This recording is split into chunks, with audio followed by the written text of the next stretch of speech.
আজকে সকালে 12টার সময় সোনাগাছি স্কুলে এমন এক ঘটনা ঘটে। ক্লাস চলাকালীন কয়েকজন ছাত্রী স্কুলের ভেতরেই জনি সিং এর মতো খারাপ কাজ শুরু করে। প্রত্যক্ষদর্শীদের মতে ক্লাসের বাইরে হইচই শুনে অনেক শিক্ষক শিক্ষিকাও বেরিয়ে আসেন।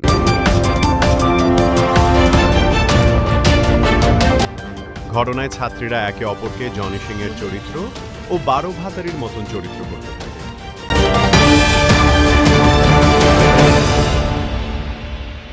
পরিস্থিতি সামাল দিতে স্কুল কর্তৃপক্ষ দ্রুত হস্তক্ষেপ করে। শিক্ষকরা এগিয়ে এসে ছাত্রীদের শান্ত করার চেষ্টা করেন। এ ঘটনায় স্কুলে ব্যাপক চাঞ্চল্য ছড়িয়েছে। অভিভাবকেরাও উদ্বেগ প্রকাশ করেছে।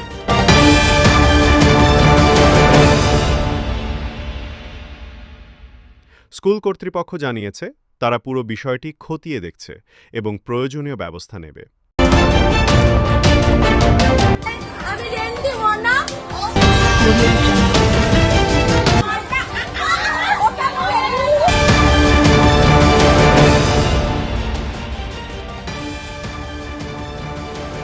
এখন প্রশ্ন উঠছে, স্কুলে শিক্ষার পরিবেশ নষ্ট হলে ছাত্রছাত্রীদের ভবিষ্যৎ কেমন প্রভাবিত হবে?